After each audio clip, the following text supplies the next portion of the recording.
Hello दोस्तों, नमस्कार।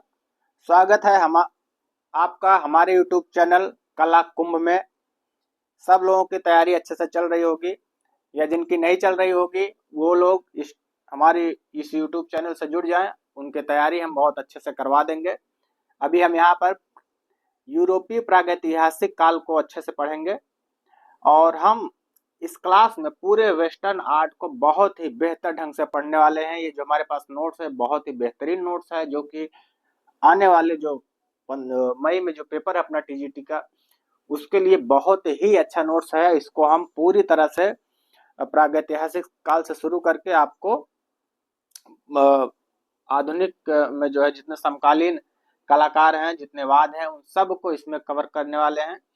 इसलिए आप लोगों से रिक्वेस्ट है, इस चैनल को आप सब्सक्राइब कर लीजिए, जिससे आपको नोटिफिकेशन मिलता रहे। और इस क्लास को हम बहुत बेहतर ढंग से पढ़ाने वाले हैं। ऐसा पूरा क्लास आपको यूट्यूब चैनल पे शायद कहीं मिलेगा, मुझे नहीं लगता मिलने वाला है। हालांकि नोट्स है, लेकिन बहुत बेहतर नोट्स है। इसी को हम लोग डिस्कस करने वाले हैं, पढ़ने वाले हैं। और इसके साथ ही हम रोजाना 2 से 3 ओल्ड ईयर पेपर और मॉडल पेपर को भी अपने चैनल पर डिस्कस करने वाले हैं। मिनिमम आपको 400 से 500 प्रश्न रोजाना इस चैनल पर मिलने वाले हैं, जिससे आपकी तैयारी बहुत बेहतर होने वाली है।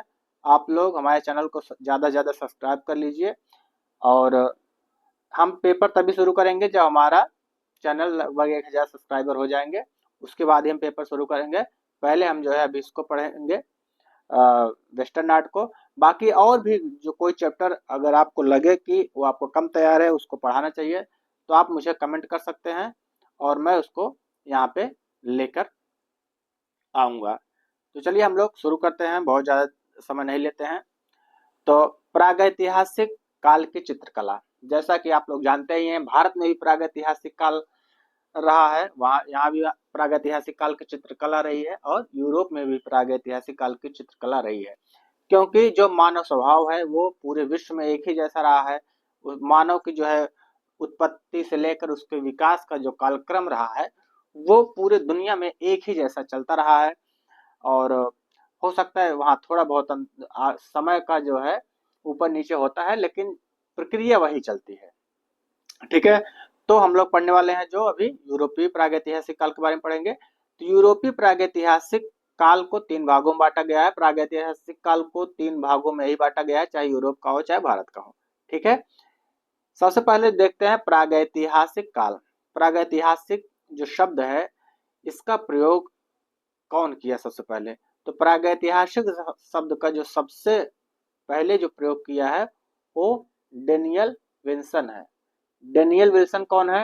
ये कनाडा के एक पुरातत्ववेत्ता हैं। इन्होंने 1851 में जो इनकी पुस्तक है the archaeology and pre historic annuls of Scotland, इस पुस्तक में इन्होंने प्रागैतिहासिक शब्द का पहली बार प्रयोग किया था। ठीक है। अब हम लोग देखते हैं कि प्रागैतिहासिक काल को जो 3 भागों में बांटा गया उनका समय क्या है। तो पहला जो प्रागैतिहासिक काल का जो पहला काल है, जिसको हम पूरा पाषाण काल या पेलियोलिथिक या मेगालिथिक एज इसको बोलते हैं। इसका समय 50,000 से 15,000 ईसा पूर्व के आसपास माना जाता है, जो कि यूरोपीय पूरा पाषाण काल का समय है। और भारत में इसका समय जो है लगभग 30,000 या 50,000 या 30,000 से 25,000 ईसा पूर्व के आसपास माना जाता है। दूसरा है मध्य पाषाण काल, जिससे हम मेसोलिथिक एज बोलते हैं। इसका समय काल 15,000 से 10,000 ईसा पूर्व के समय तक माना गया है वेस्टर्न में। भारत में यह 6,000 ईसा पूर्व तक आता है। 20,000 से 25,000 से 6,000 ईसा पूर्व तक, जो कि 2021 के पेपर में सही हो चुका है। और अगला काल है नवपाषाण काल, जिसे हम नियोलिथिक एज बोलते हैं। यह 10,000 से 5,000 ईसा पूर्व तक माना जाता है। प्रागैतिहासिक काल को 3 भागों में बांटा गया है: पूरा पाषाण काल, मध्य पाषाण काल और नवपाषाण काल। मेगालिथिक एज, मेसोलिथिक और नियोलिथिक एज। ठीक है।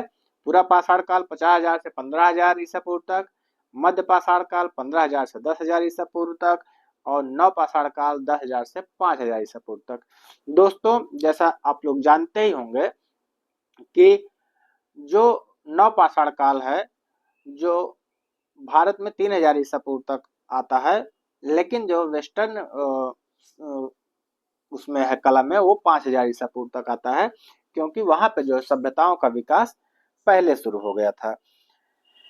और नवपाषाण काल में, नवपाषाण काल तक आते आते इसी युग में कॉपर, तांबा जिसे बोलते हैं, ब्रॉन्ज, कांसा तथा लौह आदि धातुओं का पता लगाया गया। ठीक है, जो पश्चिम की कला में है उसके नवपाषाण काल में तांबा, ब्रॉन्ज और लौह, इन तीनों धातुओं का पता लगा लिया गया था। जबकि भारत में लौह धातु जो आई थी, जो लोहा आया था, वो कब आया था? अपना सिंधु घाटी सभ्यता में आया था। भारत में प्रागैतिहासिक काल में लोहे का पता नहीं लगाया गया था। नहीं, लोहा तो जो है ये वैदिक काल में आया था, लोहा सिंधु घाटी सभ्यता तक नहीं आया था भारत में। ठीक है, नवपाषाण युग के प्रकार को ताम्र युग, कांस्य युग और लौह युग के नाम से भी जाना जाता है। ठीक है, सबसे पहले मानव हिमयुग के समय तथा लगभग 30,000 ईसा पूर्व वर्ष के पश्चात लगभग 12,000 ईसा पूर्व तक इस आखेटक संस्कृति को देखा है। मतलब जब हिमयुग में जब मानव की उत्पत्ति हुई तब से लेकर 12,000 ईसा पूर्व तक का जो समय है, ये जो इतना युग है उन सब में इसको देखा गया है। अब हम देखते हैं जो यूरोपीय कला है उसमें जो प्रागैतिहासिक काल है वो उसके चित्र कहाँ मिले हैं। ठीक है, वो पनपी कहाँ थी, वहां उस प्रागैतिहासिक काल के लोग रहते कहाँ थे?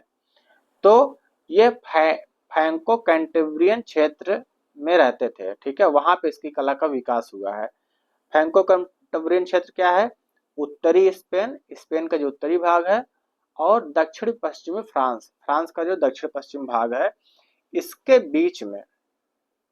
बीच में जो कला पनपी है, जो मानव निवास करते थे, वहां पे जो कला, जो हमें कलाकृतियां मिली हैं, जो शिलालेख मिले हैं, उसको हम जो है फ्रैंको कैंटेब्रियन क्षेत्र के अंतर्गत पढ़ते हैं।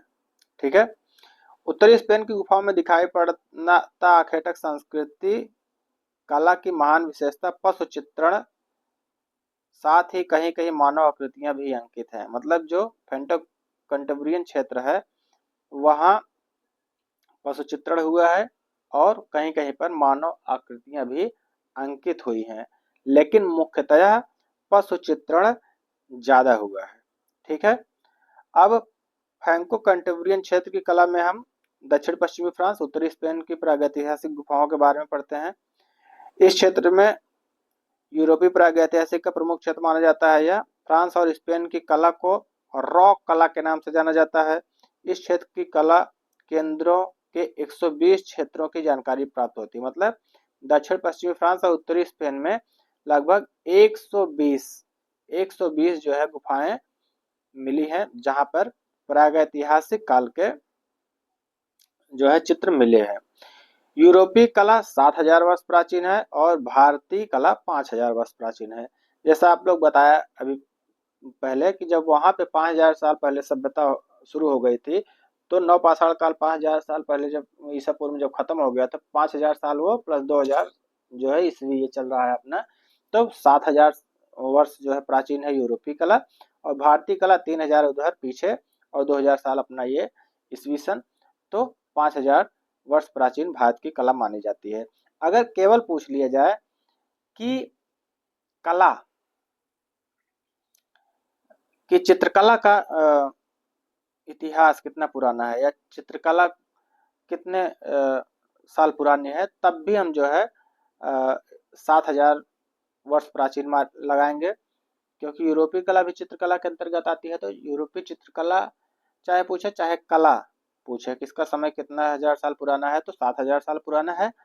अगर ये पूछे कि भारतीय चित्रकला या भारतीय कला कितने साल पुरानी है, तो ये 5,000 वर्ष प्राचीन मानी जाती है। ठीक है दोस्तों, अगले वीडियो में हम जो पढ़ेंगे अब गुफाओं के बारे में पढ़ेंगे, जो कि स्पेन की गुफाएं होंगी, और उसके आगे हम जो है फ्रांस की गुफाओं के बारे में पढ़ेंगे। और इस वीडियो में इतना ही। और आप हमारे चैनल को सब्सक्राइब कर लीजिए। और इस तरह से हम छोटे छोटे वीडियो बनाएंगे, बहुत बड़े बड़े वीडियो नहीं बनाएंगे, जिससे बोरिंग ना हो, आप लोग जिससे रिवीजन कर लें जो आपको जितना पढ़ना हो। ठीक है, इसलिए हम छोटे छोटे टॉपिक में बांट कर इसको हम पढ़ेंगे, बहुत अच्छे से पढ़ेंगे। हमारे चैनल को आप सब्सक्राइब करिए और लोगों में शेयर करिए, जिससे हमारे सब्सक्राइबर बढ़ जाए और हमारा आत्मविश्वास बढ़े, और हम लगातार आपको ऐसे वीडियो देते रहें। धन्यवाद।